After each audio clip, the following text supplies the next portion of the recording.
Assalamualaikum warahmatullahi wabarakatuh. Kembali lagi bersama saya Syabila Nur Ajiza dari Komunikasi Penyiaran Islam 5B. Di sini saya akan menceritakan hasil nonton dari teman-teman kita di minggu lalu. Setiap kelompok kita udah melakukan penelitian. Kita akan menonton dari cerita-cerita nyata yang ditemukan oleh teman-teman sendiri di berbagai tempat di sekitar kita. Panjang memang ceritanya, tapi setiap detail yang disampaikan sangat berharga dan membuat kita semakin menyadari berbagai masalah sosial yang ada di sekitar kita. Saya akan menceritakan dari kelompok satu dulu. Perlu kita ketahui bahwa penelitian investigasi yang dilakukan oleh setiap kelompok adalah jenis penelitian yang bertujuan untuk menggali informasi yang mendalam tentang suatu isu masalah tertentu dengan cara mengumpulkan data langsung dari lapangan, berbicara dengan narasumber, dan mengamati situasi secara langsung. Tujuan dari penelitian semacam ini bukan hanya untuk mendapatkan pengetahuan, tapi juga untuk meningkatkan kesadaran dan bahkan mencari solusi awal terhadap masalah yang diangkat. Di minggu lalu kita semuanya menyaksikan bagaimana penelitian ini menjadi sarana untuk mengungkapkan realitas yang kadang terabaikan. Presentasi kelompok satu. Maaf, tontonan film kelompok satu pungutan liar di Banten Lama. Nah, kelompok satu ini yang pertama itu menceritakan tentang di Banten Lama yang pungutan liar ya. Mereka menjelaskan bahwa Banten Lama adalah salah satu daerah yang memiliki sejarah panjang dan meskipun kini banyak yang berkembang, masih ada masalah yang cukup serius mengenai pungutan liar yang dilakukan oleh sebagian orang yang mengatasnamakan otoritas. Narasumber yang mereka temui adalah seorang pedagang kecil yang telah berdagang di sana. Dia menceritakan bagaimana setiap hari dia harus membayar uang kepada beberapa orang. Beberapa orang yang tidak jelas identitasnya dengan alasan biaya keamanan atau dengan biaya perawatan tempat. Nah, kelompok satu juga itu menceritakan pungutan liar yaitu pengambilan uang atau barang berharga secara paksa atau tanpa dasar hukum yang sah dari orang lain. Biasanya orang yang memiliki kedudukan atau kekuasaan mereka menambahkan bahwa di Banten Lama ini masalah ini tuh sering terjadi di daerah jalan raya yang ramai, terus mereka mengumpulkan bukti berupa wawancara rekaman, foto lokasi, dan catatan harian pedagang yang terkena dampak. Dari hasil investigasi mereka itu terlihat bahwa pungutan liar ini tidak hanya merugikan ekonomi masyarakat kecil, tapi juga merusak citra daerah dan penghambat perkembangan usaha. Nah, itu dari kelompok satu. Dan dari kelompok 2 ini menceritakan seluk-beluk anak jalanan di Kota Serang. Nah, ya, jadi mereka itu mulai menceritakan dengan mendefinisikan anak jalanan dulu nih sebagai anak-anak yang hidup dan bertahan hidup di jalanan, biasanya tanpa dukungan keluarga atau tempat tinggal tetap gitu ya. Mereka itu menjelaskan bahwa anak jalanan tidak hanya mereka yang mengemis atau mengumpulkan sampah, tapi juga mereka yang bekerja sebagai pedagang kecil, ya bahkan terlibat dalam perilaku yang tidak baik karena terpaksa.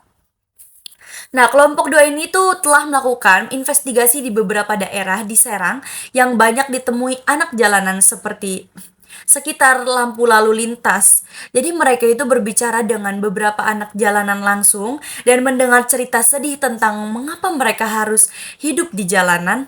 Beberapa di antaranya kehilangan orang tua, beberapa ditinggalkan keluarga, dan beberapa lainnya juga keluar rumah karena kesulitan ekonomi atau kekerasan dalam rumah tangga.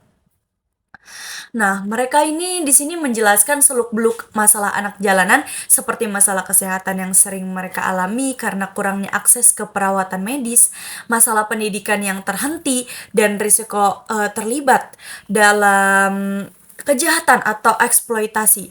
Mereka juga menceritakan bahwa banyak anak jalanan mengalami kesepian dan kebingungan dan mereka sangat membutuhkan perhatian dan bantuan dari masyarakat.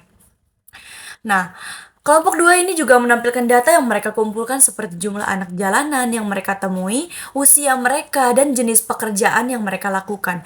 Mereka menyarankan bahwa perlunya program-program yang komprehensif untuk membantu anak jalanan, seperti tempat tinggal sementara, pendidikan, pelatihan, keterampilan, dan dukungan psikologis. Mereka juga menekankan pentingnya peran masyarakat dalam memberikan bantuan yang tepat dan tidak mengeksploitasi mereka. Nah, itu dari kelompok 2 ya. Dan selanjutnya saya akan menceritakan dari kelompok 3 ya. Saya menonton itu temanya itu laut di Labuan yang banyak sampah gitu ya. Jadi menceritakan tentang laut yang banyak sampah. Mereka itu memulai dengan mendefinisikan sampah laut sebagai semua jenis limbah yang terbuang ke dalam laut atau perairan lainnya, baik secara sengaja maupun tidak sengaja. Sampah laut itu bisa berupa plastik, kertas, logam, makanan, dan berbagai jenis limbah lainnya yang dapat merusak ekosistem laut dan membahayakan makhluk hidup lainnya. Nah, di sini juga mereka investigasi di Pantai Labuan yang merupakan salah satu daerah pantai yang cukup terkenal ya. Mereka itu mengamati kondisi laut dan pantai dan menumpukan bahwa banyak sampah yang berserakan di permukaan laut gitu ya. Mereka mengumpulkan sampah yang mereka temukan dan mengklasifikasikannya, dan ternyata sebagian besar adalah sampah plastik, sampah botol, minuman, kantong plastik, dan kemasan makanan. Jadi mereka ini menjelaskan bahwa sampah laut di Labuan itu bukan hanya masalah estetika, tapi juga masalah kesehatan dan ekologi gitu ya. Sampah plastik yang terurai menjadi butiran-butiran kecil dapat dimakan oleh ikan dan makhluk laut lainnya, yang kemudian dapat memasuki rantai makanan manusia. Selain itu juga sampah laut juga dapat merusak habitat makhluk laut seperti terumbu karang dan padang lamun gitu kan.